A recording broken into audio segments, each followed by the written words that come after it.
Welcome again to the webcast for the Cliburn International Junior Piano Competition and Festival.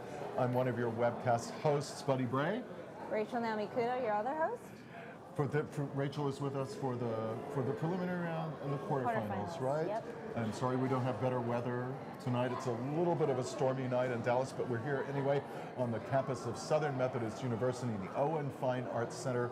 We're out in the lobby, the beautiful Caruth Auditorium where these 23 extraordinary young pianists have been playing. We have 5 more to hear this evening, and then later on tonight, of course, will be the announcement of the quarterfinalists. We'll be with you until the quarterfinalists are announced, so stay with us for that. We have a brilliant young pianist coming up first tonight. He is Ray-Ritchie Kugel. He's also a violinist. Yes. Which, multi-talented. One person, that much talent. Of course, you play the violin also, don't you? I did, and I think I mentioned this, but it was so much fun for me because I got to be with my friends. I played in my high school orchestra, and it's a different thing to play another instrument. It's definitely useful, I think. Right. I mean, violin is just such a different instrument, right? Because you can sustain a sound on the violin. Yeah. You can't really. We have to sort of give the illusion of sostenuto on the piano. We can't really sustain, so it's a little bit different. But we were talking about this yesterday, Rachel. The solitary pursuit that piano playing can often be. Playing the violin, at least you can play in an orchestra with your friends. The festival format that we strive to maintain here at the Cliburn is a sort of antidote to that solitary pursuit that piano playing can often be. What has Ray got on tap for us tonight? I think Ray has some Chopin, our heroic polonaise that we finished with last night. Right, we did. So this will be our second one. Yeah. And also, he's going to play a Liszt etude that we've been talking about, number 10 in F minor. Can you tell me again why you thought that's such an awesome one? We've been talking about the transcendental etude so much off camera. And number 10 for both of us, I think, is one of our favorites. I think it's just the passion, F minor. You think of Beethoven's Appassionata. I mean, it's such a fiery key, and somehow it stirs up all the romantic emotions, drama and angst, and I think also just technically the way Liszt writes it, these kind of alternating chords between the hands, and it's a lot of like sweep, a lot of gestures, a lot of, you feel the winds like kind of blowing through your hair. It's sort of like, it's the definition of virtuoso, right? Yeah, it's what you think of. This is the kind of piece you think of when you think of the word virtuoso. Yeah, and it's tempestuous, and it's young, it's like... Right, yes, exactly. You're a teenager. Good piece for a 17-year-old. Yeah. What about that heroic polonaise? It has some pitfalls in it. Oh, well, also. You think of the famous middle section where you have these octaves in the left hand that just don't stop. Right. Yeah. Do you do this polonaise? I have learned it. I have played it, and I think with polonaises, it's the rhythm, it's the dance in 3/4, and it's such a Polish. A dance that I think for many of us it's a little bit foreign, but to find the right sense of swing and the nobility in it. And when I think of this polonaise, I can't help but to think of the great Polish pianist Arthur Rubinstein. I mean, talk about nobility and the sound and his even posture, the way he sits at the piano. Oh my God, it's like he just commanded your attention. He really did, and we talked a little bit off camera about Rubinstein. Yeah. I was sort of late in coming to really appreciate Arthur Rubinstein, but now I just find that was real music making. That is, yeah. Now, did you have a trick when you were learning the A-flat polonaise? Did you have a trick to those octaves, endurance-wise? How did you get through those left-hand octaves, or how did you learn to get through it without your left hand wanting to fall off? Well, I think, it's like you don't think about how difficult it is, right? Because once you start to think too much, it gets to be a little bit messy with your head. I think to sustain the right hand and to kind of keep your mind focused on that, and the left hand is almost like a current, it's just it's just there. It's like an engine, a motor. I see what you mean. You don't want to get bogged down in that left hand and think about other things. Let's meet this young man who has performed with Lang Lang and Jean-Yves Thibaudet. Take a look.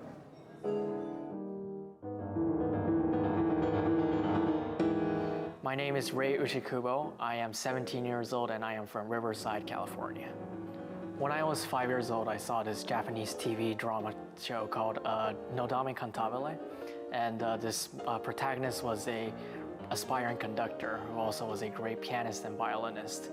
And he was portrayed by this good-looking Japanese actor. He had this cool personality. I literally wanted to be him. So I begged my parents to let me start piano and violin. What I really enjoy about playing piano and violin is playing concertos with orchestras. And that's really one of the best joys of my life. And I think probably one of the most memorable experiences was when I performed with the Los Angeles Philharmonic, the Greek Piano Concerto. I mean, at the Walt Disney Concert Hall. For me, entering competitions is just a way for me to grow as a human and as a musician. I do music because I love playing on stage. That's really why I do it. I enter competitions just so that I could feel that. And then the result is just what comes with it, you know? Because at this point, it's not really about who's better or worse. It's more about whose style matches the piece better or the preferences of the audience. When I enter competitions, I almost always think about just what I want to do with the music and how I want to connect with the audience. And that's really a big learning experience for me. I'm also noticing, Rachel, that he is playing a sort of treacherous prelude and fugue in D sharp minor, the book 2, right? Yep. What's it like to play in the key of D sharp minor? I always went right past this one in book 2. I never wanted to learn this one. Yeah, he's very brave. Yeah. You know, the beautiful thing about those Bach preludes and fugues is that they are open to interpretation in so many ways. And we've heard a G sharp minor prelude and fugue that some have taken a more leisurely tempo in the prelude, and some have taken a more driving tempo in the prelude, and both still sound like Bach. That's the fantastic thing about Bach. You can't really destroy him with externals like tempo. When you have intention, you know, then it works. He's a very, I think, generous composer in that way. Right, and I'm noticing that right after Ray plays tonight, the next competitor is also playing in the same key, the enharmonic key, the E flat minor prelude and fugue from book 1. So we're going to have a lot of Bach tonight. All right, we want to remind you that you have a vote as well. That's why we created the Audience Award here at the Cliburn Junior. And to vote, just go to cliburn.org and cast your vote. Now, I want to go back to that A-flat Polonaise for just a minute because, you know, I think it is such a courageous choice to play a piece which everybody knows. You know, I mean, just everyone knows this piece. You know, when you think of competing, you're always thinking of, you can't help but think of what the jury might like, how you are going to please the jury, otherwise it wouldn't be a competition.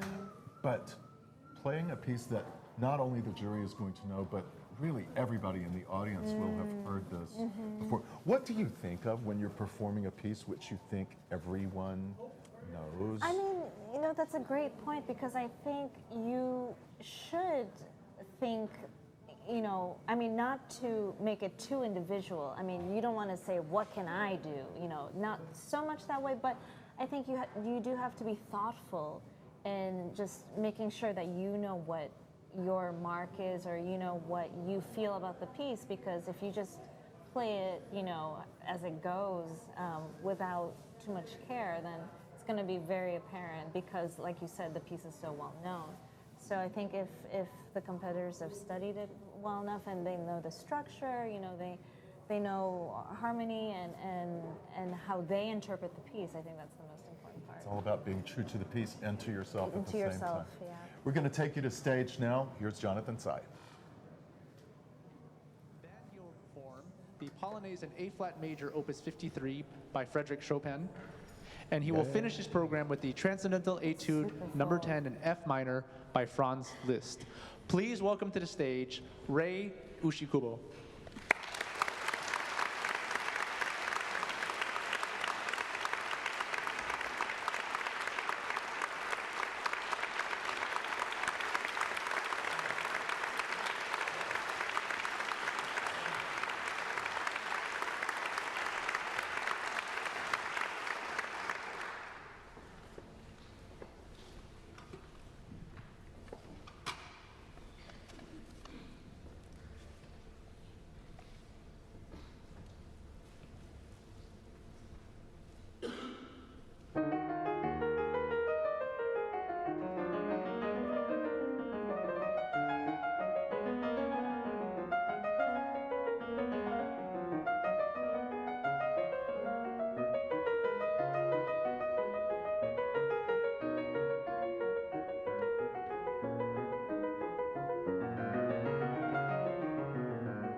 You know, Rachel, you can think you have a performance figured out how it's going to go from just looking at the program. You know? Okay. Okay, we're going to have this prelude and fugue in D sharp minor, then we're going to have the Baroque Polonaise, then we're going to have this fantastic Liszt etude, which we've spoken about as being just the perfect Liszt etude, right? Yeah. The perfect combo of virtuosity, it lasts the perfect length of time. And all that was true, except that the Bach that he played tonight was so captivating, Yeah, and well. it did not seem like the prelude to his more virtuosic stuff. He was very serious Yeah. about the Bach, and he also chose one which lasted almost for half of his program Yeah, tonight. yeah, that's So, very nice, and we hadn't heard it before. Yeah, You know, and also I was thinking while he was playing the Liszt in particular, I was thinking of his teacher, Gary Graffin, who is one of his teachers. He studies with Gary Graffin and with Robert McDonald at Curtis. And Mr. Graffin's students all have a certain refinement that they carry with them, they're very well contained, they're very assured performers, and they all have a certain refinement about them. I'm wondering if you think that's one of the hallmarks of a great teacher. You've studied with so many great teachers yourself. Do you think, for instance, do the students of Veda Kaplinsky have something in common? Do the students of your childhood teacher, Emilio del Rosario, do you think they have anything in common? that's a very interesting question because I think also when you're a popular or very active teacher, you have a lot of students. So. Right. I think that there's a variety of personalities and a variety of a talent and characteristics that each student brings differently. But I do know that my teachers, I think all of them just really liked hardworking students. It doesn't Right. really matter, what pieces, maybe what level you are, but I think if your dedication was apparent and if you really came to every lesson prepared and that you practiced and you weren't just going to be sight reading Right, in your exactly. lessons, which happen, which people do. We want Yeah. somebody who works. Yeah, exactly. Right? So. We're going to meet a contestant now who is from Australia, Chuan Hearn Lee, age 16. Take a look at this. My name is Chuan Hearn Lee. I'm from Perth, Western Australia, and I'm 16 years old. My dad always was my piano teacher, and he's always been my piano teacher, and still is.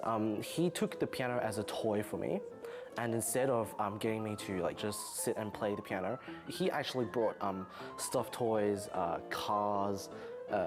He would feed me halfway I was playing through. For example, if I played some place correctly, he'd feed me once. And it became a game for me. So the piano when I was young was actually basically a game and a toy, nothing more than that. But slowly it became passion, and I fell into love with it. I wouldn't say that I really like to enter competitions, but I take it as a learning experience and basically nothing more than a chance for me to get advice from world top jury members and get, most importantly, get chances to perform and meet other people.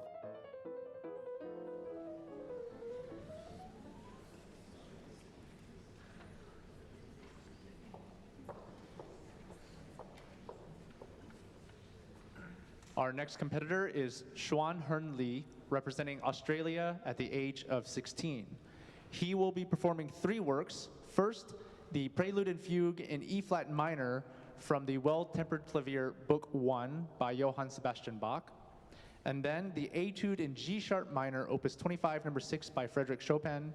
And he will finish with 3 Etudes, Opus 18 by Béla Bartók. Please welcome to the stage, Chuan Hearn Lee.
And from the fire-breathing virtuosity of Chuan Hearn Lee, we're going to go to our next competitor, who is someone who has an SMU connection. He studies here with SMU professor Carol Leone. Please meet Ishan Lumba.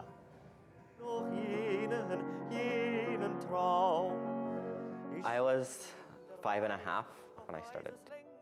And then at that point, it was just a whim. But then I was drawn to it so much, just something unquantifiable about music that I just really loved.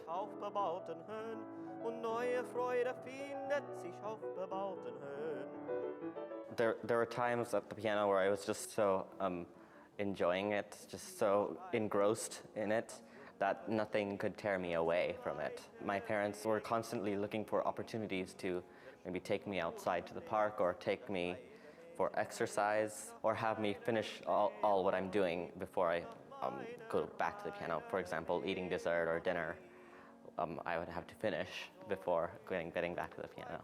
No more piano until I finished dessert. I was quite skinny back then. Competitions like the Cliburn, I feel like are a great opportunity for me because they force me to give an intensity of purpose to what I'm doing, to really understand the music at a deeper level and to really communicate it clearly to the audience.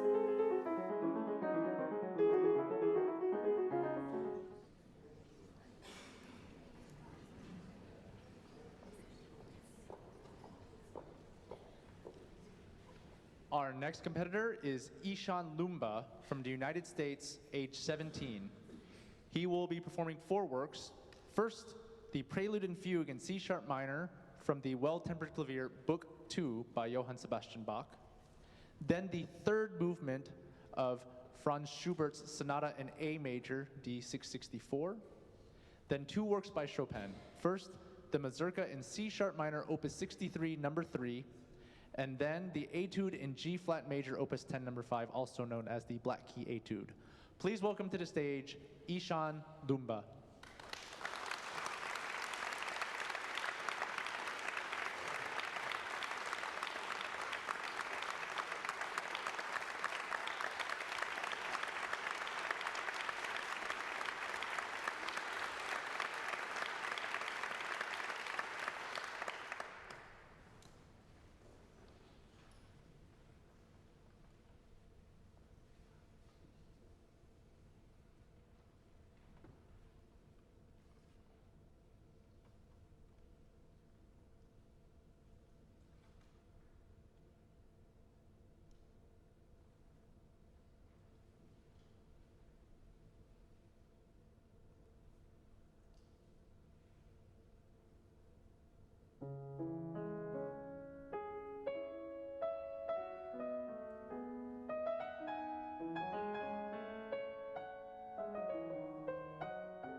It's so fascinating to watch these kids' personalities, isn't it?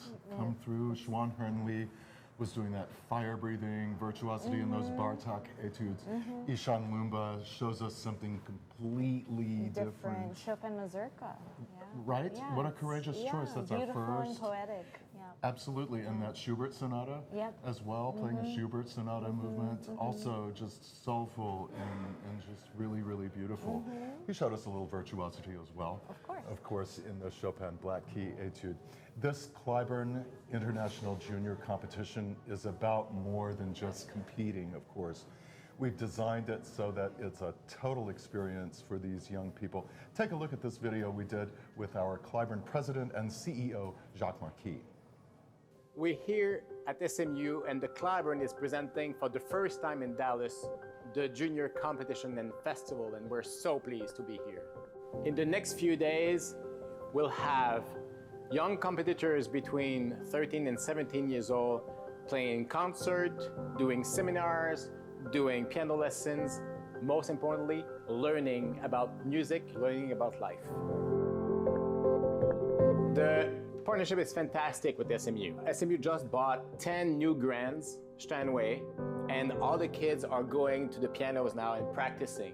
All over, everybody is a little bit nervous, a little bit anxious, but there's a great energy in the room. Here you have the practice rooms, and we cannot go there. We leave them alone. This is their time. Nobody can have access to this place. Some of them will listen to the other one to see how he does.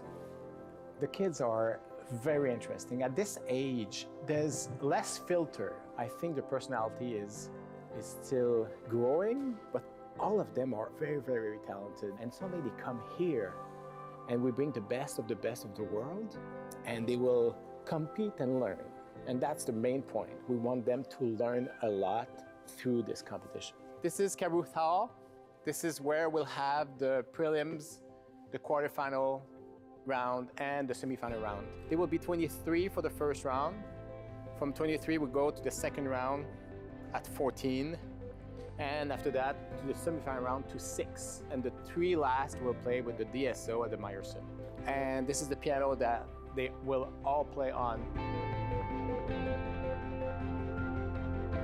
This is not one of the piano that they will play on.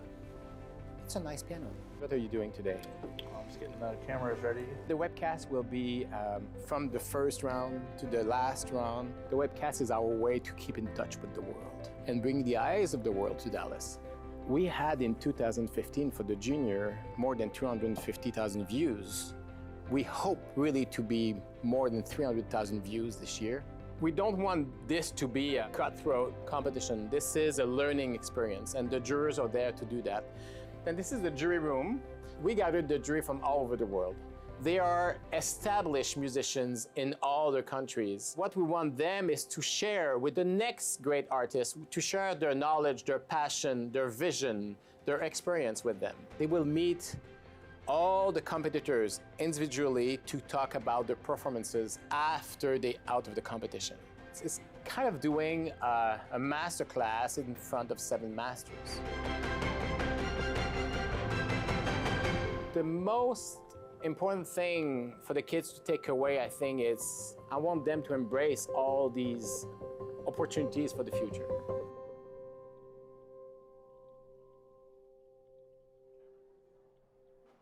Camera's on now. To the camera, right to the... And we're sitting with a wonderful citizen of Dallas, Morton Meyerson. Mr. Meyerson, it's a pleasure to have you with us on the webcast. I want to talk, since this is all about young people this week, I want to talk about your earliest musical memory, because music has obviously meant so much to you in your life. What's the earliest experience you remember with music? I believe the first memory is when I was 1 year old on a bassinet. My mother was playing the piano, and I heard it, and I waved my arms in time with the music. Now, I may have imagined that, or I may have dreamed that, but that's the first memory I have of music. But I was singing at age 2 and playing the piano at age 3, and I started taking classical music piano lessons at 4. that's a good age to start. Rachel, you were 4 when you started, right? I was, yeah. It took me a little bit longer to get started. I was twice that. I was 8 by the time I started. So your mother... Yeah, you're like a teenager. That's right. I was a teenager in piano years.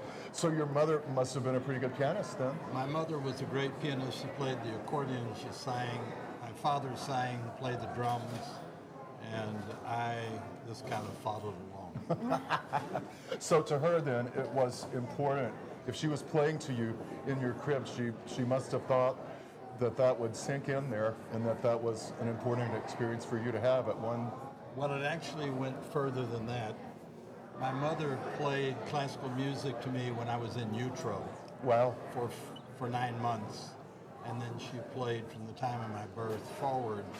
So I've been around music all of my life from the day of conception. Wow. Wow. And you've been around these young people some this week too, have. as well. You gave them a tour, maybe did. at the Meyerson Symphony Center. I did a tour and it was really quite something. I haven't given a tour to that many enthusiastic people at their age in a long time. I've given maybe 1,000 tours in my lifetime, but I've never had an opportunity to have that many musicians in the crowd. So when I was speaking, I could tell from their eyes and how they were reacting that they really were deeply into it. And there is one stupefying question I ask on stage, which I've asked for 30 years and never had anybody ever answer it correctly, and one of the students answered it correctly. I almost fainted. What was it? Was it about the organ? I heard that it might have been about the organ. It was about the What organ. did he actually ask about the organ? I asked him what the mathematical formula was for pipes, organ, and music. I just left it at that. And nobody has ever come close. I mean, some people guess it's got to do with the tone and so on and so forth. He gave me the formula, which is each octave, if you double the length or cut the length in half of an organ pipe, you go up an octave or down an octave because of the curve of the music. He's the only person that's ever answered that. I could not believe it. Since the hall opened. Since the hall So that's opened. where we get the 32, the 16, the 8, the 4, and on down. That's it. With organ stops. The Meyerson Symphony Center has been so important to the city of Dallas, of course. How do we, when the Meyerson Symphony Center was being built, I know it must have been important to you to see to it, insofar as you could, that it was going to be an acoustically splendid place for the Dallas Symphony to play. But that's not 100% foreseeable, is it? I mean, Well, there's always a little special sauce when there's acoustics involved. The facts are there is no known way to guarantee great acoustics. You can do all the things you need to do. You hire the great acoustician, you hire a great architect to go with the acoustician, you do everything right, you run computer models, and at the end of the day, until the first sound of music is produced in the hall, you just don't know. I did a lot of research as we were studying the hall, and it was clear to me that there was no hall in the 20th century that had been built that had great acoustics. So it was a daunting mission that they sent us on to go do that. I had 7 people on a small committee. We worked together for 10 years, and until the first downbeat of the first rehearsal in the hall, we had no idea what would happen. On the night when they did the first rehearsal, Dr. Bonelli, Gene Bonelli, was with me, who used to be at the Meadow School here. And the first note, I turned to him and smiled because I knew that we had done it. That must have been a huge sigh of relief, right? It was a phenomenal experience. It was one of the highlights of my life. And it continues to be a highlight for so many, many people. Musicians certainly have had the privilege of being on that stage many times, and audiences alike. It's a beautiful, beautiful place for music. You say that there hadn't been successful concert halls, built right around in that time, but there had been some spectacular failures. Of course, so you had that go, right? Well, I mean, there had been some... Actually, I studied several of the failures. You didn't want that to happen in I didn't want Dallas, that to of happen. course. But again, there's no guarantee, no matter what you do, that you're going to be successful. I thought we could minimize the risk that we'd have a disaster. And so we came at it from don't have a disaster, do the best job you can, and then wait for luck. And it worked out. And It it worked worked. out beautifully. It worked. How important was it to you? Because one of the things, besides the acoustically splendid audience chamber, is also the public space in the Meyerson, the lobby space.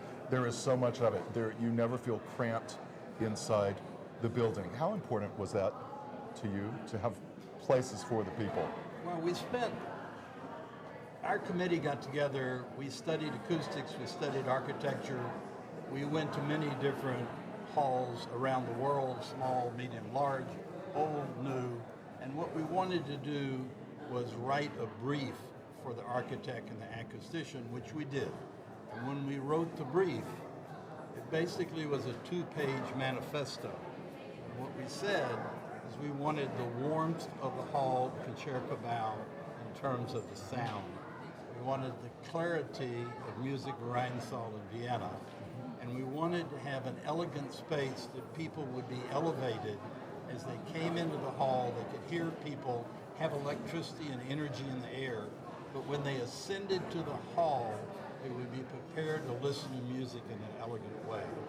That's what we wrote down. And that's what you got. And that is what you got. Morton Meyerson, we thank you for being with us tonight. Thank you very much for asking me. Take a look at this video of our next competitor, who is Mew Shindo.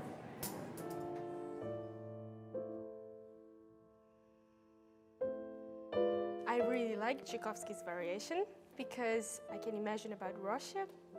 I study in Russia and I really like Russian people, Russian language, culture, music, and nature. 1 year ago, I moved to Russia to study piano.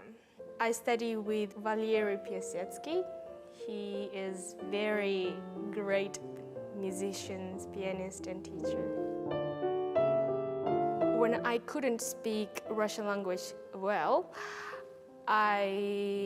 sometimes I speak with my friend in English, but it's not my own language, so I started to speak about music, about pianists, about musicians. We can talk very long time, and then we can enjoy the conversation. So music is very strong skill to communicate with people.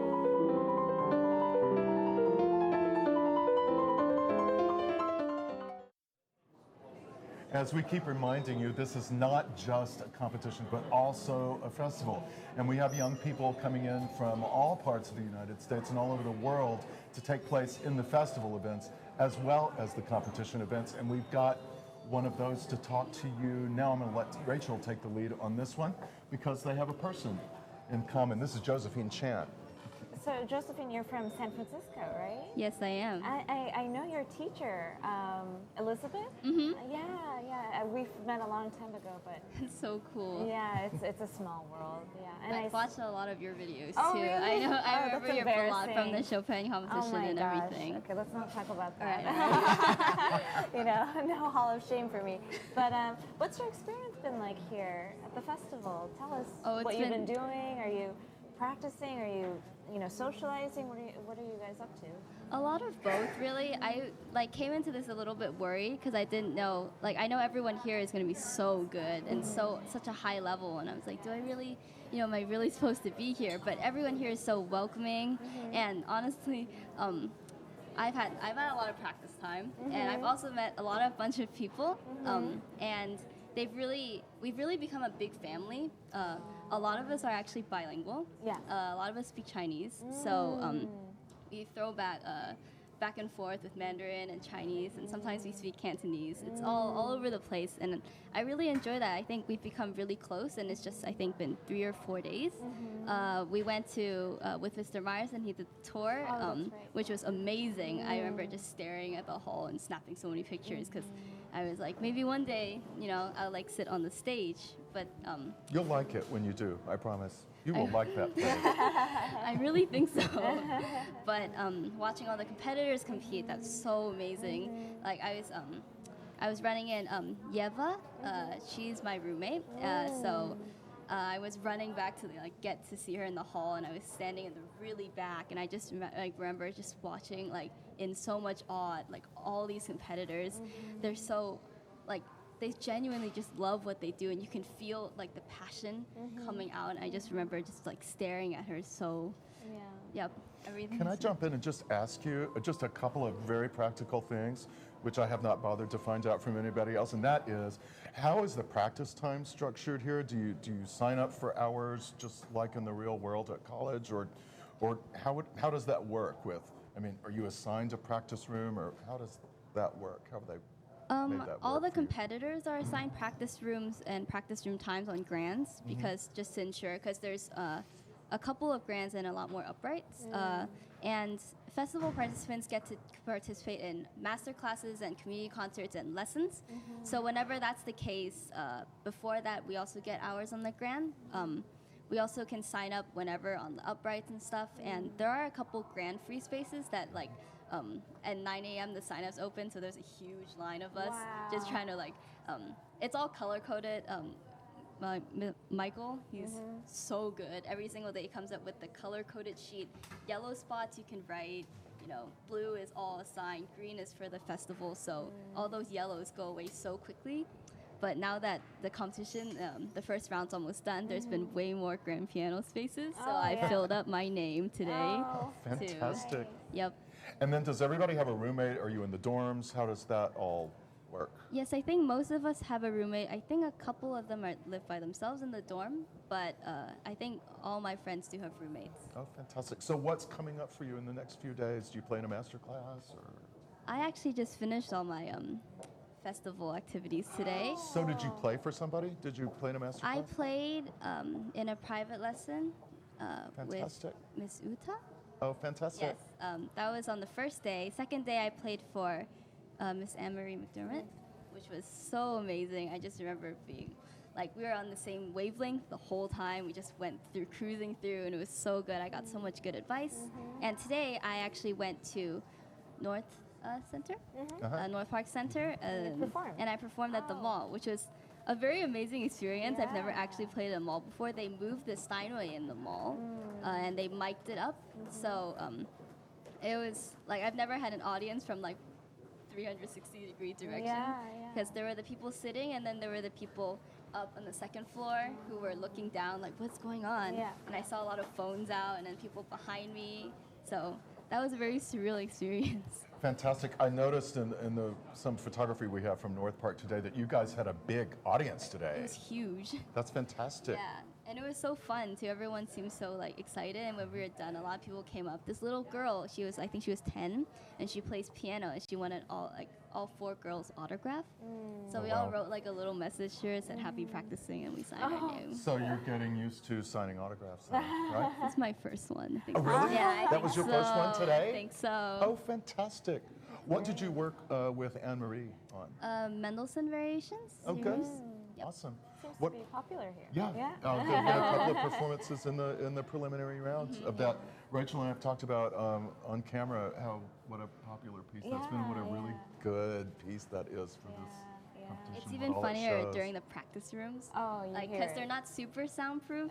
So you would be practicing, and then you'd stop, and you're like, "That's my piece," and you turn around, and then I heard this funny story from a friend. He was playing one of the Chopin etudes, and he heard someone else play it a little bit faster than him. Oh, so he played it faster. Oh, no. And then the other person played it faster. And I don't think he really knows who that other person is. I've never heard of anything like that happening. No, Rachel? no, you know. This has never happened before. Yeah, This never quite- happens in colleges or No, conservatories or certainly not at Juilliard. anything like that. Josephine, you are camera ready anytime. You can come and host with us whenever you want. We hope you have a great rest of your experience so here at the much. Cliburn. Thank you. We're going to meet the next competitor now, Mew Shindo from Japan.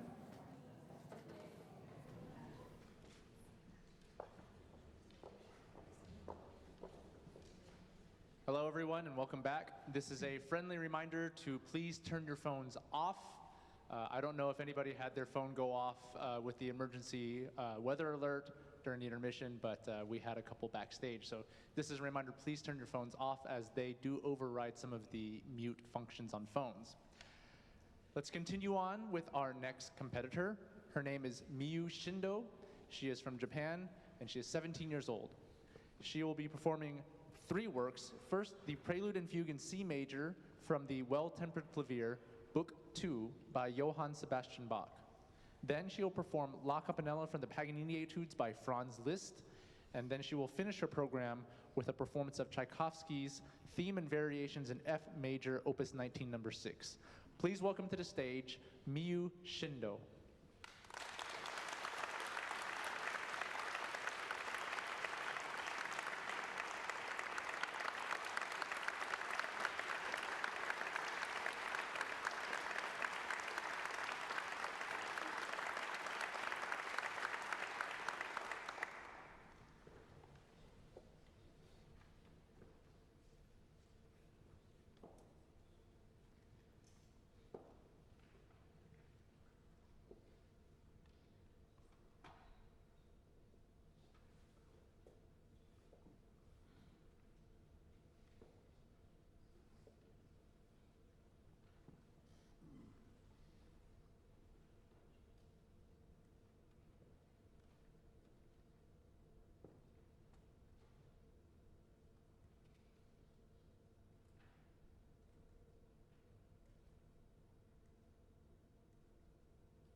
Rachel and I have been discussing for the last 20 seconds what our favorite Cliburn what our favorite type of Cliburn competition is. We can't decide between the junior, the amateur, and the international competition. But we are going to let you meet our last contestant. She's from Canada. She's 13. She is Harmony Zhu.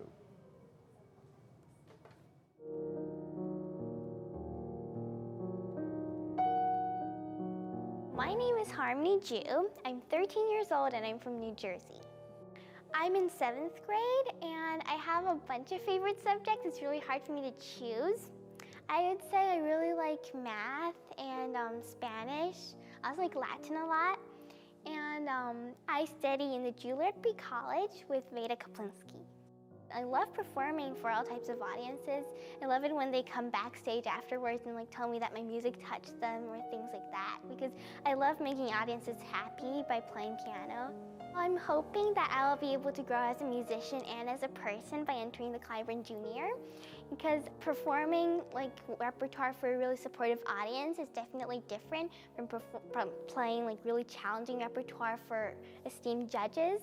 I'm really excited that Lowell Lieberman will be here at this competition because I'm playing one of his pieces, Gargoyles, which I really love. So it'll really, I'll be able to improve my ability to play under stress and all those things, and I'll be able to learn a lot, I hope.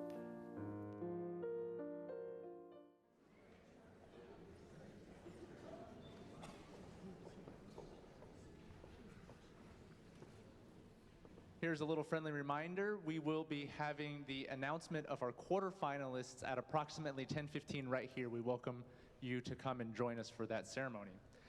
Our final contestant of the preliminary round is Harmony Zhu from Canada, age 13. She will be performing 4 works, first by Sergei Rachmaninoff, the Elegy in E-flat minor, opus 3, number 1, followed by the Etude in C-sharp minor, Opus 10, number 4, by Frédéric Chopin. Then the Prelude and Fugue in D major from the Well-Tempered Clavier, Book 2, by Johann Sebastian Bach. And finally, by Elliott Carter Castaner. Please welcome to the stage, Harmony Ju.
Rachel, that was quite a way to To end the preliminary round, right? Yes, with Elliott Carter, of all composers. You know, Catenaire is one of those things which has become sort of a modern classic, I guess, by now, right? Yeah, it's only written in 2006, so in a very short time. Yeah. The pianist who played it a lot in the early years of its existence was Ursula Appens, who's now 75 years old. It's hard to believe that Ursula has reached already the age of 75. And also equally hard to believe that we can hear a 13-year-old at this Cliburn Junior my mind is competition blown. play Catenaire.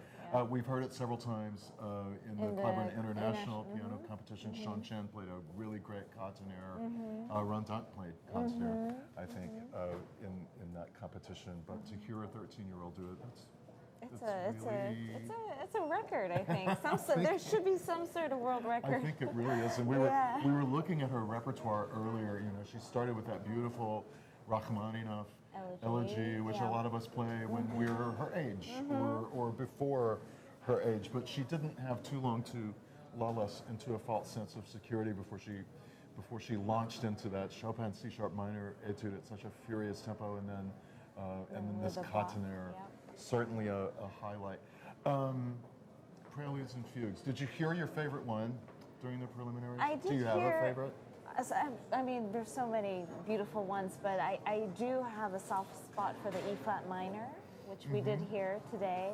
So I think that one is just well, it's just so beautiful, and it's a really kind of introverted, special one, you know, in the whole set. So I was happy to hear that one. You know what I think is so interesting about the E flat minor is that it sounds so well on the modern piano. Yeah. Coded in pedal and so forth. It sounds really, really good on the modern piano, even though he couldn't have imagined what that would have sounded like on the modern piano. He was so far ahead in terms of his music not being dependent on a particular sonority. I think, though, you also have a soft spot for that C# major Book 1, which we heard a couple of times, in which today you had a really great reaction to. You thought it was happy. Well, it's so delightful. And you were saying also the fugue. It's just so, you know, it's you feel like there's sunshine, you know, coming through the window curtains. You know, it's just a happy piece, like you said. Right. It really is. And even as you said, the fugue. Even the fugue is. We don't expect the fugues to be spirited. To be spirited affairs. You know, we also heard. You know, we've been talking a lot about courageous choices in this competition. And you know, something I was struck by, and I keep going back to over and over again, was the young man who played the Stravinsky Serenade in A, because that is such an unlikely piece to play in a competition. I don't think I've ever seen it in a competition. Right, but I think it goes back to what you were saying much earlier in the round yesterday about playing to your strengths. You know. Because at some point you have to, you know, you have the competition, but you also have your individuality, your personality, and your artistry. Because everybody here today is an artist in their own right. So, you know, if you really feel strongly about a piece, you know, why not play it? And such different artistry, right? Yeah. Like tonight we had Chuan Hearn Lee giving us that workout, that digital workout on those Bartok etudes, immediately followed by Ishan Lumba. That was some of the most poetic playing we heard, of course, in the competition with that Schubert and Chopin. And then speaking of poetic players, there was our guy yesterday that we were watching, and that we used the word Zen. About, and that was Hao Hui Lin. And we used it when he was playing the Rachmaninoff G major prelude. Which was just very, very touching, I think. Yeah. I think there's something so beautiful when you're able to see that kind of focus and level of commitment, and it's, you know, it's like nobody else exists. It's just them and those notes, you know. That's so beautiful. It's a perfect way to put the way that he performs. Nothing else exists but himself and the music. We're going to take a look at another really great performer right now from the past. You may recognize this man. Moscow, April 1958. A musical competition was held against the backdrop of a world beset by suspicion and fear. nuclear annihilation was a constant threat. The United States and the Soviet Union were bitter enemies in a Cold War. Then, suddenly, from out of the American West, came a long, tall Texan who struck a chord for harmony and friendship. At a time when the Soviet Union and the United States were stockpiling weapons of destruction, 23-year-old Van Cliburn drew the two nations together in a mutual love of music. He also gave the United States a much-needed boost to its national ego. To everyone's surprise, Van Cliburn, the musician, became both a cultural hero and an unofficial diplomat.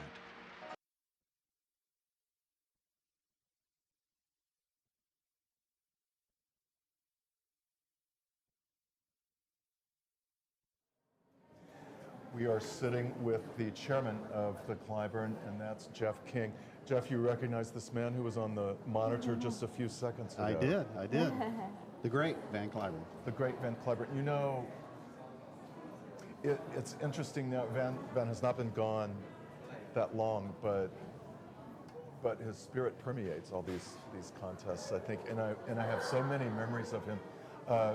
And one of the most fond that I have from toward the end of his life was that it was very hard for him to come to a competition and sit through it because he knew what was about to happen. He knew that someone was about to be crowned and that they would have enormous responsibility placed on them. And he was always thinking of other people, don't you think? What was your experience with Van? I loved him. Everybody loved Van Cliburn. Who knew him? He was so warm. He was humble. He was so direct. You know, he would look right at you, envelop your hands with his hands. His hands were so huge. There was the grip. Yes. And he did always think, when Van was talking to you, it was really, truly as if you were the only person in the world who was looking right at you. He was taking in everything you said. He was listening. Responding to. He was listening. Responding. Exactly. Exactly. What is it like to be the chairman of the Cliburn? Tell me what it's like. What do you think about it? I mean, it's not exactly something you do in your spare time. You have a whole other life. You know, I do have a whole other life, but this is so, it's just, it's so rewarding. What's great about the Cliburn, though, is the staff. You know, first of all, Jacques Marquis. I have never known a CEO especially of a nonprofit, of an arts organization, who has the business side of the brain, you know, the budgeting, the projection, and the artistic side all wrapped together, and he knows everybody around the world. He is that Energizer bunny that everybody keeps up with. But then he hires all these other Energizer bunnies, and they're all fabulous. And so I get told where to go, what to say, where to be. And you just do it. And I go there, and I be there, and I say whatever it is that I'm. Jeff is oversimplifying just a little bit what it's like to be the chairman of the Cliburn. And you've been a good board member for quite a long time. How long have you been on the board? I'll bet it's been 20 years. You were treasurer first? I was treasurer. Okay, so that's the position we sort of groom the chairman in, right? I don't know. Was treasurer. Maybe so. Maybe you were treasurer and then ascended. There seems to be a pattern. That pattern has happened. That's happened. What do you think about this? What we're aiming to do here at the Junior Piano Competition and Festival, because it has a slightly different feel, of course, from just a straight competition. It's we're trying to give competitors just a taste of what that kind of pressure is like, but also to have that sort of camaraderie that they can only experience here. Do you think we're doing it? I think we're succeeding? I think we are. In the talent level of these young folks, it's spectacular. And it's a lot of fun. You know, each of the competitions, and you're speaking specifically the junior, of course, but the amateur next summer with teachers and homemakers and doctors and folks that are still good enough to be in front of a symphony, you know, and then what I would call the big Cliburn, you know, after that. But the junior, these young kids are amazing. Their intensity and just how happy they are to be here. That optimism, which is hard to keep as you age, but we hope they do. It doesn't look like there's any pressure on them. No. It really doesn't. It really doesn't. It's interesting you're talking about the differences between our competition products, as it were, because Rachel asked what she thought was a perfectly innocent question off camera just a couple ago. What is my favorite among the competitions we do? And it's really hard to say because they all have such different feels to them. This one is all about that. You are not alone as a young pianist. We want you to know that there are others in the world like you. And then the amateur, as you say, you've never been to one of those, have you? No, I haven't. What Jeff says is so true because everybody has a story, you know? That's a little more interesting because everybody has lived a life. They've had a path to music and then a path away from music and then a path back to music, and so that's so interesting. Yeah. You know, and the first time we did the amateur competition back in 1999, I think it was. That's right. Wow, That's right. 20 years ago. Right. There were about 100 contestants in it. We didn't really screen, so we took everybody, and that was interesting because sometimes you would have somebody come in and play the last movement of the Barber Sonata. It was fantastic, and then the next person was a little bit less than fantastic, you know.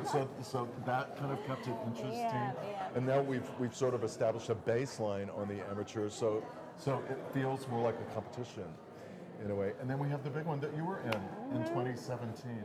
What does it feel like to be back here hosting when you know exactly what those kids are going through? Well, I'm just so impressed. Like you were saying, it's like they're just here to have fun, and there is no pressure because they're so dedicated. And like we heard from Josephine, you know, they're supporting each other so beautifully. They're rooting each other on, watching from the audience. I can't say in that, you know, the big competition we were doing that we were kind of just frantic in our heads with all the repertoire we have to do. But I think this is such a beautiful thing, and you know, the short, intense time that you get to spend together really can last a lifetime. You know, it really bonds you together. So I think it's really beautiful.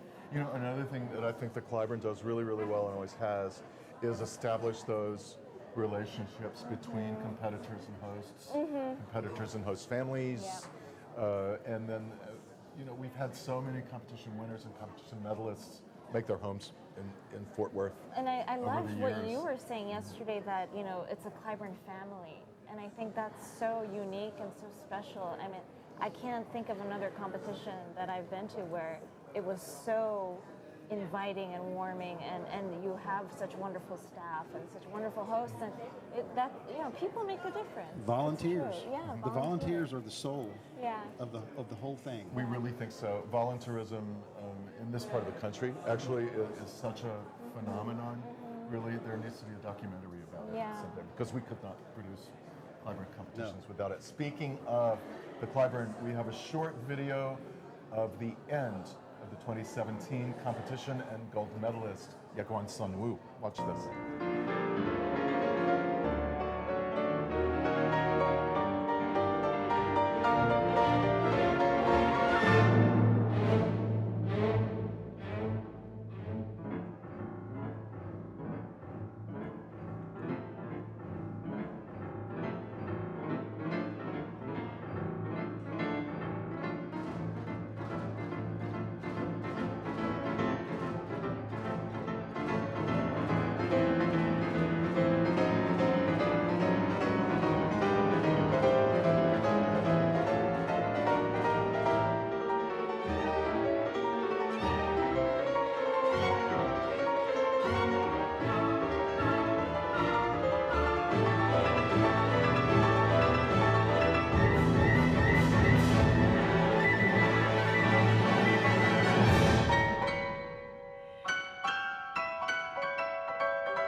That's Yekwang Sunwoo wrapping up his performance at the 2017 Cliburn International Piano Competition. He doesn't know when he's taking his bow right there that he's going to be crowned gold medalist there in just a few hours. Orchestra very supportive.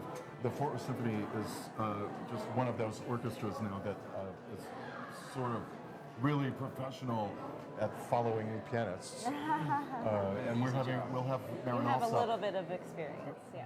And we'll have Marin Alsop for the next competition, both as jury chair and conductor of the final round. We're going to talk a little with Orion Weiss, who is here for a couple of days teaching at the festival. And we've been talking off camera. You and Rachel almost were classmates at Juilliard. Yes, one year apart. We nearly met, but now we're really meeting, which is nice. Yes. Right here on camera. What a beautiful thing. So we're glad we could trick you into coming for 2 days. Oh no, this is where people come, where pianists come to meet. Is this the place? Absolutely right. This is the place to be. So where were you just, and where are you going to? I'm we sort caught of you just been in living transit, out of my suitcase for a while. I was just in Minnesota playing with the orchestra, and now I'm going to Colorado Springs tomorrow. So I was so happy. So Alessio is a good friend of mine, and when he reached out to me, and I would have loved to be more involved, but I couldn't. So then finding a way to just get here was so exciting for me. Well, and routing-wise, it works really well, right? Minneapolis, Dallas, Colorado Springs, it kind of doesn't makes usually a work like certain that. sense, Yes, right? You didn't have as much trouble getting here like we all I did? got really lucky. I heard about people landing in Houston when they're supposed to land in Dallas. Yeah. Okay, that's We great. had a little weather. Yes. We had just a tiny bit of weather. So in Minnesota, you were playing one concerto, but you're en route to play another one, right? Yes, that's how it is. I mean, but never the repertoire that the people do here is so much more compact and intense. Whenever I have a week between concertos, I'm like, oh, that's fast. These people, at the Cliburn, they do back to back, and they do 2 recital programs. Back to back. Absolutely. It's incredible. So what do we have you doing here? We had you doing a little teaching, right? Yes, I did some lessons today, and actually a meeting with all the festival participants, sort of just talking about, just because I'm older than them, not that I have any special ideas, but just telling them, at least what I experienced in my short career so far. What did you tell them? What did you tell them that you've experienced in your career I guess so I far? tried to express that no two paths will ever be the same, and that, of course, since what we're doing is a long tradition, it's important to emulate and look up to and take things from our predecessors in music, but you also have to just be yourself, because as soon as you're able to accept what you do as being special and integral to your own personality, then you stop comparing yourself to other people. Was that easy for you? I'm just curious, as a classmate or as a colleague, like, was there a moment where you figured out what you were about, or was it a process? I have no idea what I'm about. But I feel like if I could, I'm on that quest to try and find it, and then just, I don't know if there was a moment. I mean, you're still like, oh, I wish I could play a campanella like that, but you sort of wish that, and then you go do what you can do on your own thing. Yeah. Rachel and I have said so many times, both on and off camera, in these past 2 days, that these contestants have really shown their personalities through their programming, actually, and they've been so courageous in the things that they have chosen to program. I mean, we had a fire breather playing the Bartok Etudes Opus 18, followed immediately by somebody who played the last movement of the Schubert Little A major sonata, and then this beautiful Chopin mazurka. Yeah. So we've had a real balance of that, and I think we've had very few contestants who have felt that I must play this or I must play that. So maybe we're making progress on that front, that very thing that you and Rachel are talking about, that play to your strengths. There's something about, that I can tell. I didn't ever think I'd actually even end up here. I always watch the broadcast, so I'm excited to be sitting here. But something about the lights on that stage, they're hot, and there's all this focus, and so maybe it's like a kiln that forges people, and so you have to be brave to get up there and do this, and yeah, they're really bringing their personalities and their creativity. They really are. Yeah. So I think we're maybe getting post that time where I must play Petrushka, or I must do this, or I must do that? Or there's not a standard anymore. Everything's going to be maybe a little more of a melting pot. I hope so too. Because and also for the jurors to be more open-minded. You know, I think in terms of repertoire, you know, it's like you should be able to judge Stravinsky, you know, Serenade and a Chopin or the Zurka next to the Liszt Mephisto waltz. I mean, right, and all of that virtuosity, or I must play Petrushka, or I must play Islami, that's getting a little passé. If a 13-year-old can come out and play Catenaire, then that question is getting a little old. So virtuosity is a given. Yes. You know, so I didn't know those Tchaikovsky variations. I didn't either. They're so great. Yeah. Oh, they're so beautiful. So I don't know. I just you discover something in a preliminary round. It's amazing. Yeah. You really do. Beautiful You really do. So what is your life like? Do you split it between orchestrates and chamber music and recitals? I mean, how much of each is there, and is it a balancing act? Before I was in Minnesota, I had a week where I played a recital where I played my Opus 111 Beethoven for the first time. So I was I was looking forward to that, climbing that peak, and what did it feel like? It felt like a mountain, and it was. And I'm going to Colorado, so I'll get to see real mountains. And then in between that, I played a recital with a violinist. We played we're doing a project of all Mozart sonatas. So and then I did Brahms quintet. How many are there? 19, 20? There's it depends how many what you want to count, because he wrote a bunch when he was like 5 and 6 and 7 and 8, and so I think we're not going to play those, even though they're amazing too. But like maybe 18, 19, something like that. There's a lot. And there's some there are some ones that really require, like the big A major sonata. We did that one on last Wednesday. You have to pay attention during that one. That's like about as virtuosic as it gets. It's a piano sonata, piano with and violin. Yes, exactly. Yeah. Right. So it's like I was telling the kids today, it's sort of like a quilt of some teaching, some chamber music, some playing with violin, some with cellists, some with orchestra, some by myself. Do you have a favorite for you? Your personal? I love going back and forth. Oh, okay. Like, for instance, I'm doing this program coming up where we're going to play the last violin sonata, Opus 96 of Beethoven.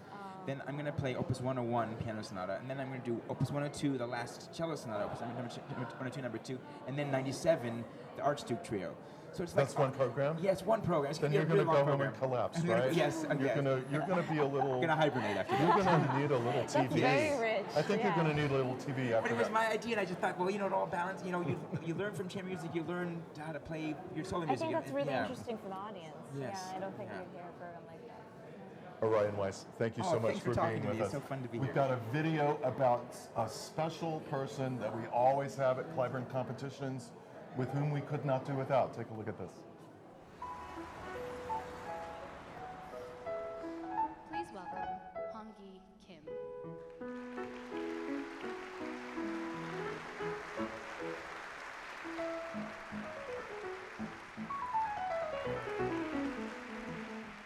I'm Kathy Cummins, and I am one of 2 Backstage mothers. What do I do? Well, mainly convince the competitor to get on the stage. So sometimes it's a gentle push, and sometimes it's like I need to let them get in the zone and leave them alone, and they're emotional when they come off the stage. They're usually just, and they go on that way and they come off that way. Martin Bartlett is a character in himself, and if you saw him the first time he played, tried to do the bench over. Is he going up?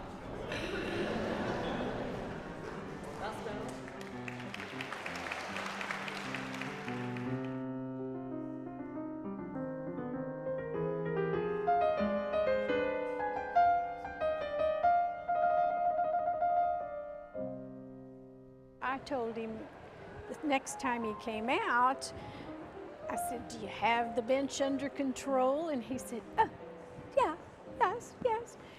Please welcome Martin James Bartlett. I said, "Come on, you've got to go play." He says, Go? I have to walk out there?" People have asked me in the intermission, do you have a favorite? No, they're all good. off 30. So tonight we'll be down to 12, and it'll be very interesting.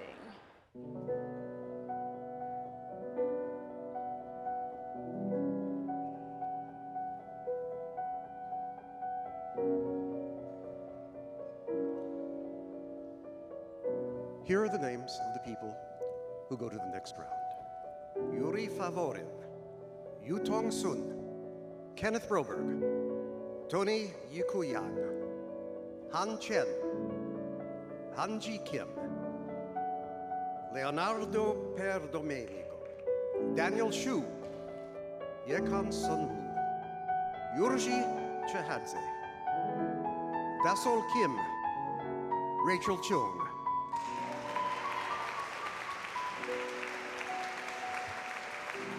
Congratulations to everyone who played so magnificently these few days. Let's take a break. We'll see you on Thursday. Good night. We are sitting with one of the stars of the Cliburn competitions, all of them, the amateur, the junior, the Van Cliburn International Piano Competitions. None of them can run without the person that we call the backstage mother, and we're sitting with that person right now. Kathy Cummins, it's so good to have you on the webcast tonight. Well, thank you. Now, how long have you done this? Since You don't have to give me a year, just say how many years. I don't know how many years, since 98 or 9.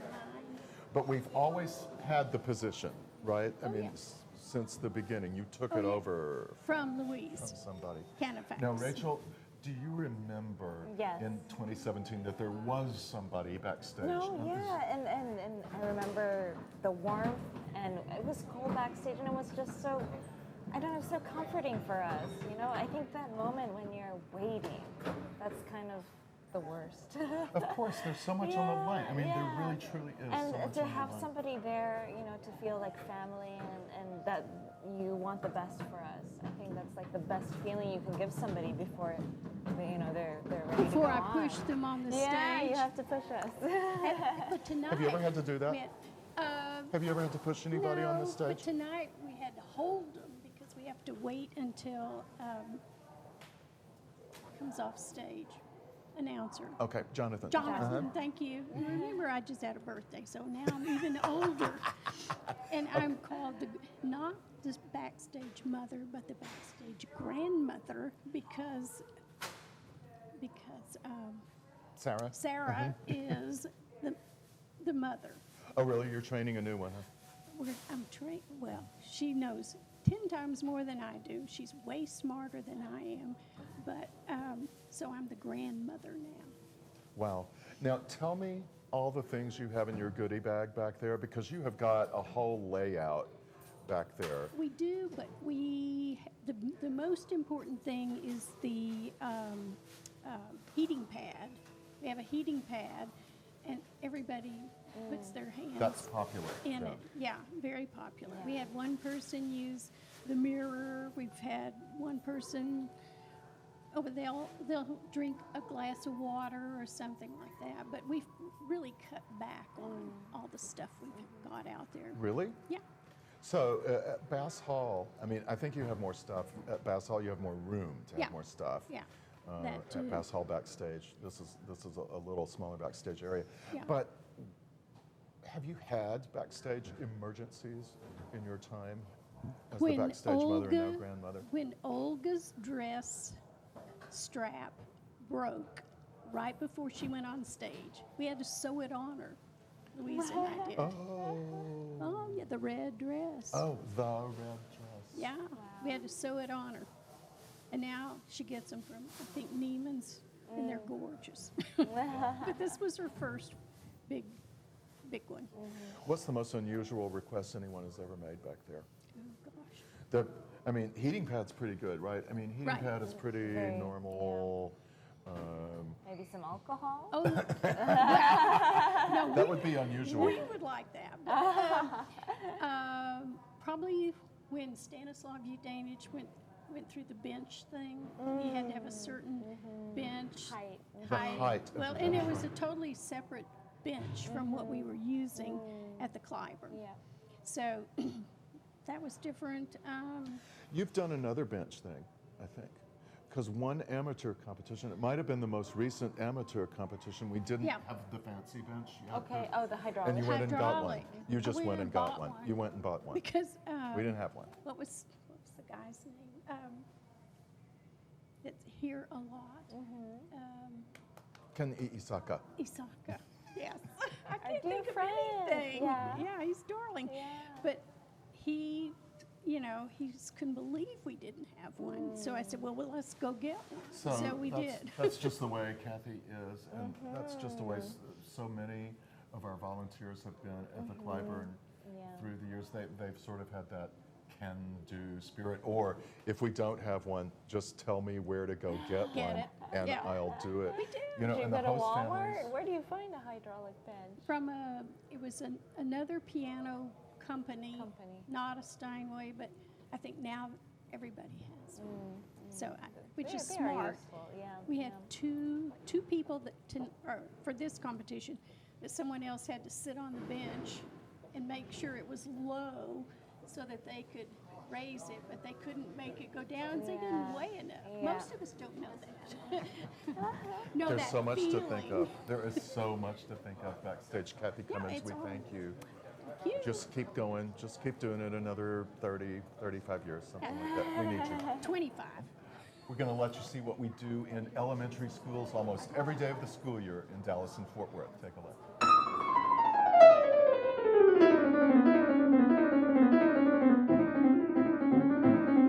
Cliburn in the Classroom is a program where we go into elementary schools. We present a program to second, third, and fourth grade students. By bringing these kind of programs to our students, we do educate the whole child. Exposure to the visual and performing arts at every grade level makes the kids better academically. The mission of the Cliburn is basically to share classical music with as many people as possible and to encourage the absolute highest levels of artistic achievement. The Cliburn has always had a history of going into schools. Education has always been important. So we bring all of these things together with Cliburn in the Classroom to share excellent classical music. Each program coheres around a theme. This morning we've been doing a program called Playing with Numbers, which is about the intersection of music and math. This afternoon we're doing a program called Musical Opposites, which is exactly what it sounds like. Was it loud music or quiet music? Cliburn in the Classroom is now at over 250 school performances every year. We take our grand piano into 186 schools. We have a Steinway that travels with us to every school. It traveled over 5,000 miles last year. We see over 50,000 students, so we have really grown.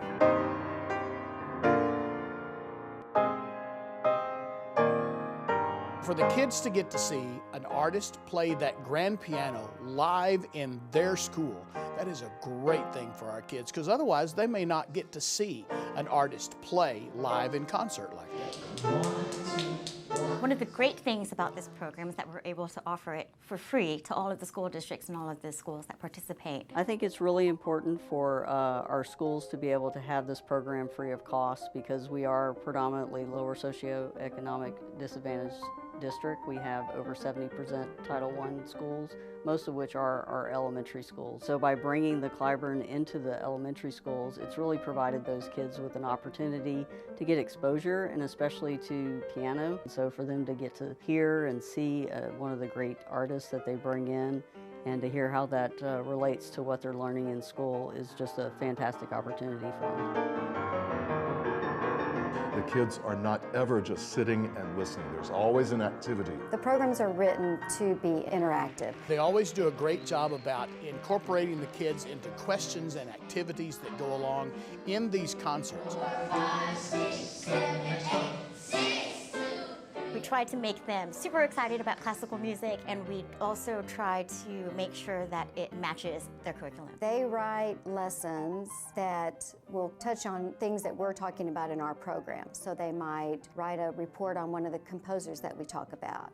And in doing that, then they reach over all curriculum levels: math, English, history, language arts, not just music. And they can relate directly what they're learning in the classroom to what they're hearing on stage. I always tell my students that music and almost anything relate together, and the Cliburn is a great way for them to see how everything works together and how music is very important in many different aspects and many different subjects.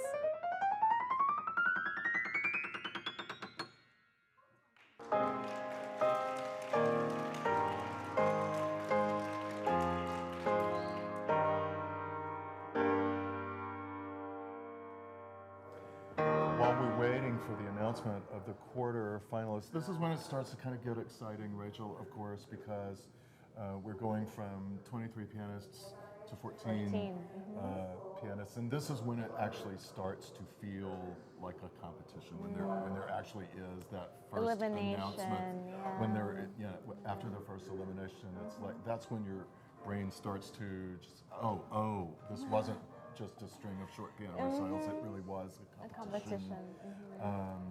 But that's when people start to have their favorites, and as I like to say, everybody in the lobby becomes an expert on the subject of the piano, of course, and all of that kind of thing happens. But what we want you to do is cast your vote. And you can do that at Cliburn.org. There's an audience award that happens at the end of this competition. It's a $500 award to the contestant who gets the most votes. I think you can vote once per day. So be sure to do that. Rachel, we haven't had a chance to talk about this on camera yet, but we've had fascinating discussions about it off camera. And that is the idea that you can have a perfect performance, or achieve a perfect performance, or aim for a perfect performance, and how constricting that can feel. I want to go back and revisit that since we have a little time now before the announcement.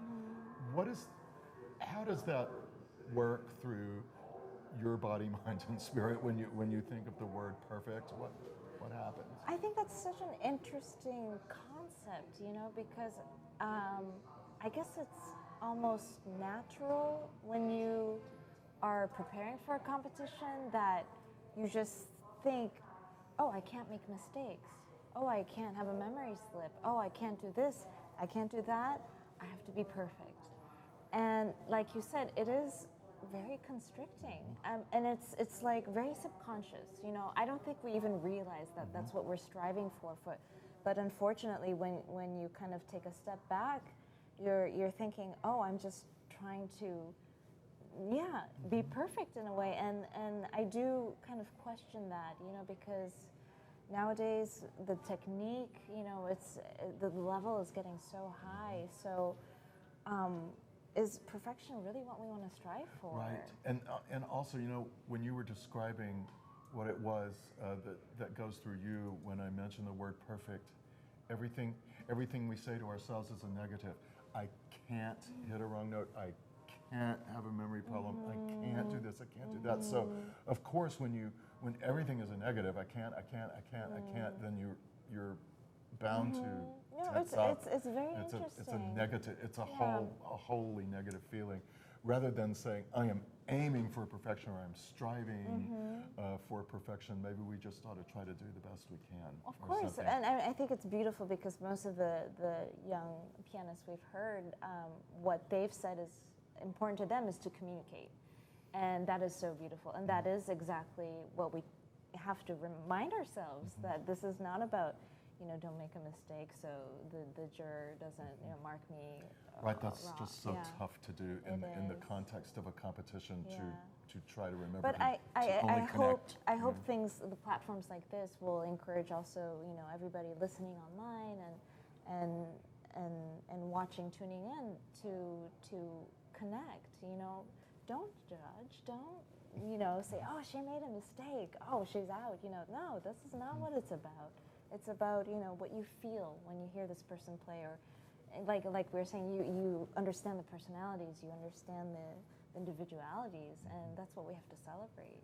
I think you're so right. And also, even watching our monitor here, largely the sound is off our monitor for technical reasons, but we can even cue into a pianist's personality just by seeing the aspect of their face and the expressions they make. We can tell whether they're actually connecting with the music or they're not, or wanting to connect it outwards, or wanting to stay inwards. We can sort of divine that just from their faces. It's such an interesting problem, right? It is. I mean, and I just hate, sorry, the comments you see, you know, on YouTube videos or something where, they made a mistake at 3 minutes 09. It's like, no, that's not what it's about. And of course, some of the most interesting pianists in history, the ones that we've been talking about and holding up as our idols, Arthur Rubinstein, for instance, was a far from perfect performer, but you don't care that there were tiny flaws. I mean, for me, their wrong notes are better than my right notes. Absolutely, you know? Absolutely. They're more meaningful. I mean, they're perfectly wrong. Yeah. I wonder, when do you think it was that perfection became such a thing with us and a thing in classical music performance? I mean, was it the advent of recording that did it to us, or? Well, when you said recording, I'm thinking Glenn Gould, and he was someone who did strive for perfection, and later in his career, he just wanted everything just right in the recording studio. Control. Yeah, so that's certainly a different aspect of a musical life. I mean, recording is a very big, means for us to reach more people, but do we really want to edit every bar? Right, and, piecing together everything. Is that really natural? Yeah, no, it's not natural. Is there a river? Is there a flow to any of that? Yeah, it's a very interesting problem. And the other thing, as we were talking with Orion Weiss about a few minutes ago, the level is just getting so high with these 13, 14, and 15-year-olds that can come in, and play Brahms, Paganini, and Kattener, and all of this very, very difficult repertoire. The Opus 10 No. 2 Etude, as if it were just nothing, So that paradigm might change here in the near future. Maybe that perfection will not be always the sine qua non. Maybe it won't be always the thing that we're striving for. Maybe it will be. Maybe these kids are showing us that what's really important is to assert that personality. This is me through music.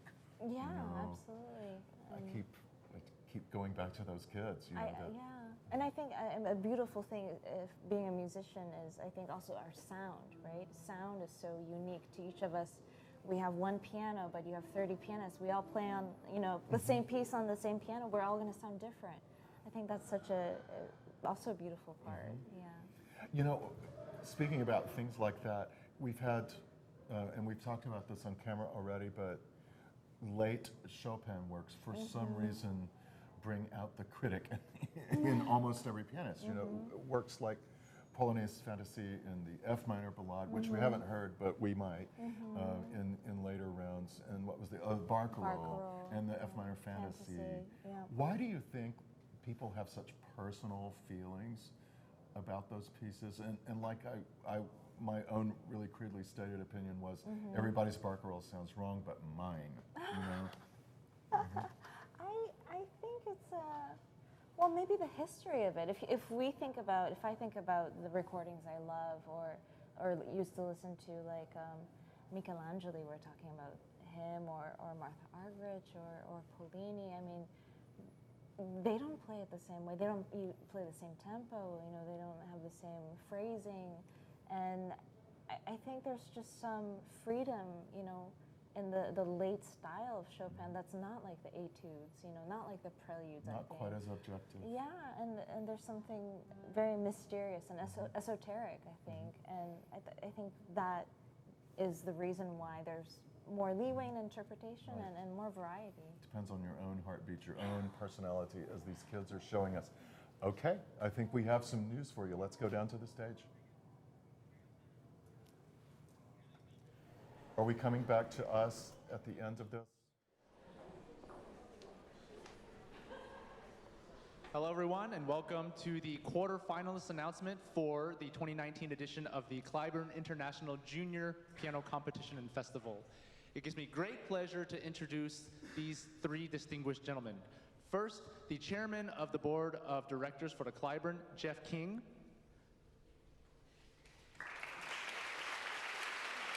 Next, the president and CEO of the Cliburn, Jacques Marquis.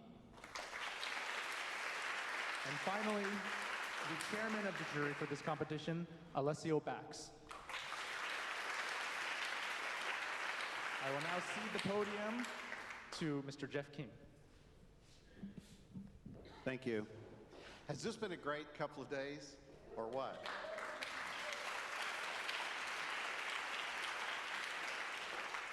Well, good evening. On behalf of the Board of Directors of the Cliburn, welcome again to this second edition of the Cliburn International Junior Piano Competition.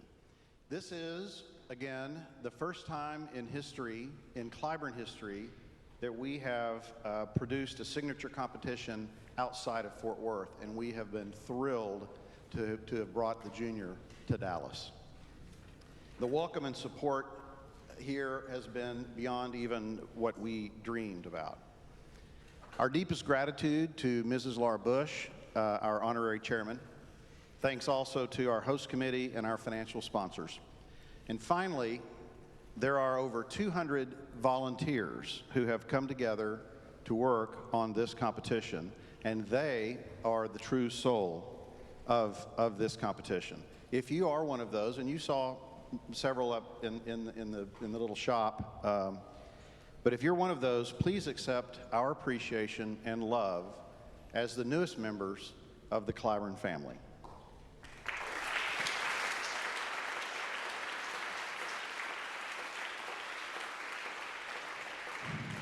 And before I introduce the next speaker, just to you folks, thank you so much for what you do. Thank you for all of your work. Thank you for trying out.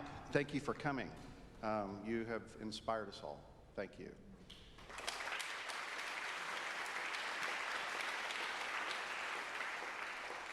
Ladies and gentlemen, the President and CEO of the Cliburn, Jacques Marquis.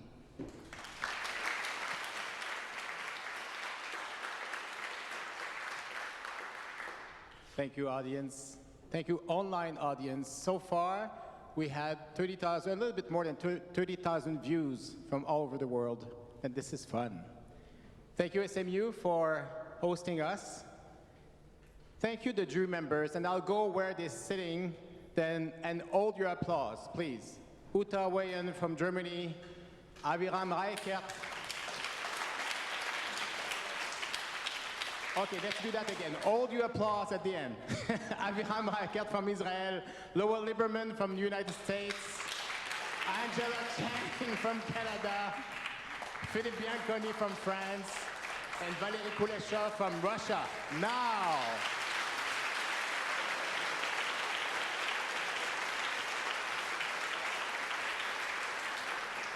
I would like to invite the 23 candidates of the preliminary round to come, because we're so grateful for their gift and for their desire to share it with us.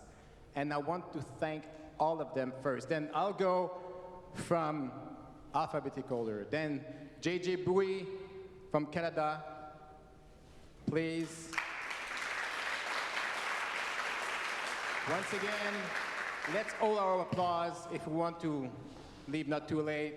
Avery Galliano from United States, Eva Gevorgoyan from Russia, Armenia, Chuan Hearn Lee from Australia, Shuan Lee from China, Hao Wei Lin from Taiwan. Now we're going. Ishan Lumba from the United States. Thank you. Shunta Morimoto from Japan. Hao Hao from China.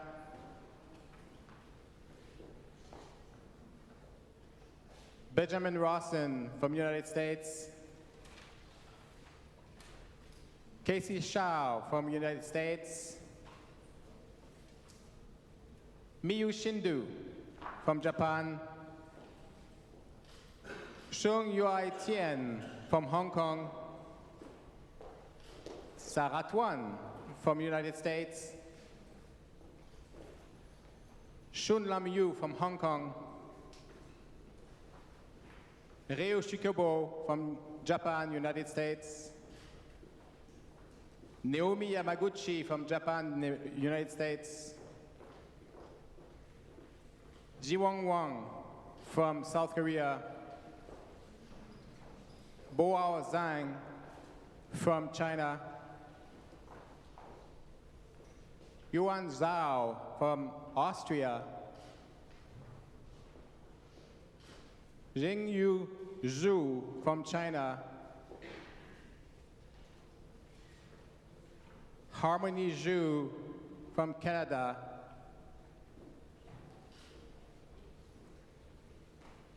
and finally, Ryan Zhu from Canada. Now.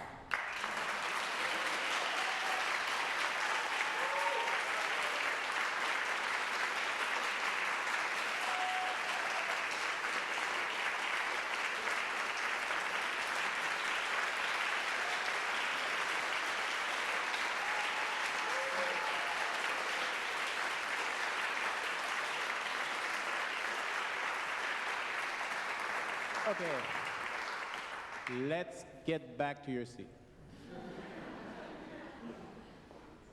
It's my privilege now to introduce the chairman of the jury. He's from Italy. He's also a SMU alum and a fantastic pianist, Alessio Bax.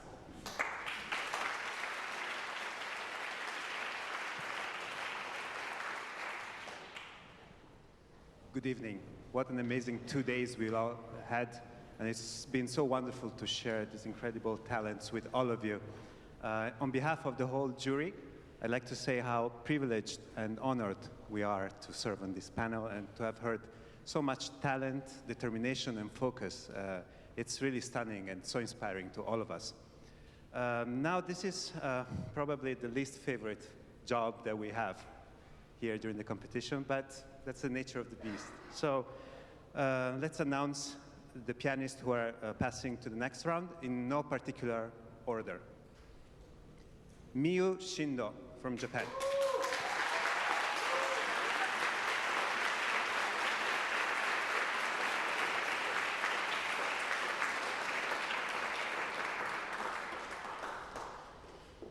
From Hong Kong, Chun Lam Mew.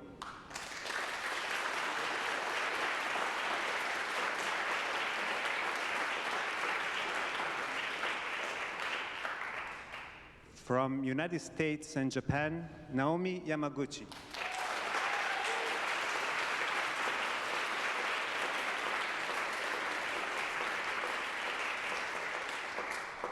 From South Korea, Ji-won Yang.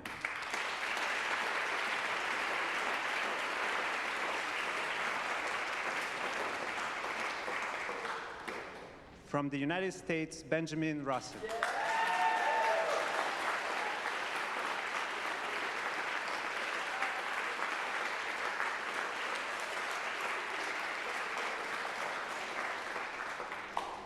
From the United States, Avery Galliano.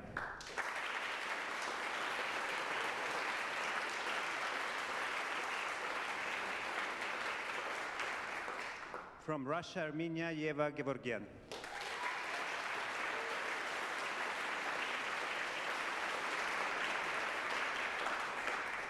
From Japan, Shunta Morimoto.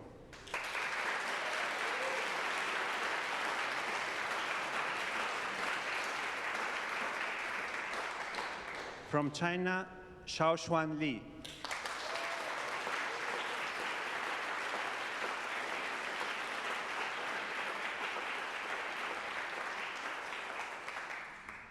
From Hong Kong, Chung Yue Tian.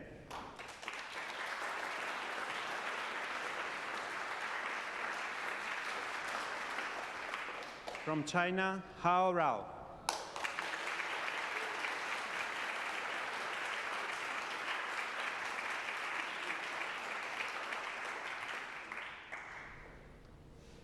From Canada, J.J. Jun Lee Bui.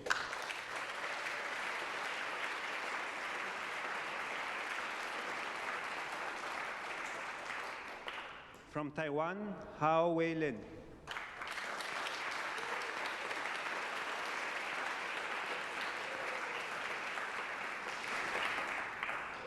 And from Australia, Chuan Hearn Lee.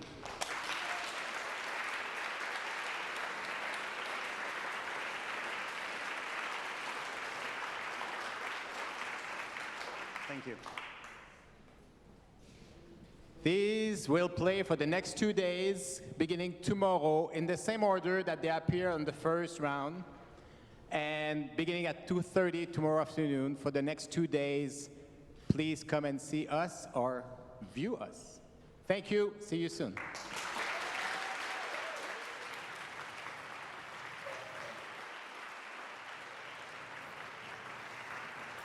And 23 become 14, Rachel, and it didn't even really take that long to vote. We have the voting down to a science. We're going to run them down for you one more time, just in case you didn't have a pen handy. Shunta Morimoto from Japan, age 14. And we have 15-year-old Hao Rao from China, 14-year-old Hao Wei Lin from Taiwan, Avery Galliano from the United States, she's 17, Xuan Li from China, also 17, Benjamin T. Rawson from the United States is 16, Jiwon Yang from South Korea is 17. Rachel? Then we have Naomi Yamaguchi from the United States and Japan, she's 15, Chung Yue Twin, Hong Kong, and he's 13 years old, Eva Gevorgyan, Russia, Armenia, 15 years old. We have Chun Lam Yu from Hong Kong, 16 years old. We have JJ Jin Li Bui from Canada, 14 years old. We have Chuan Hearn Lee from Australia, down yonder, 16 years old. And our final quarterfinalist is Mew Shindo from Japan, and she is 17. We want you to join us, of course, online or here in person in Carruth Auditorium when the quarterfinals of this second Cliburn Junior International Piano Competition start. That's tomorrow at 2:30. We'll be with you, Rachel and I, shortly before that at 2:20 to give you a little rundown of what's going to happen. And also remember, audience voting continues. You can vote once per day at cliburn.org. That is for the $500 audience award that will be awarded to one lucky competitor at the end of this competition. We hope your favorite got in, and we'll see you tomorrow at 2:20. Thanks for watching.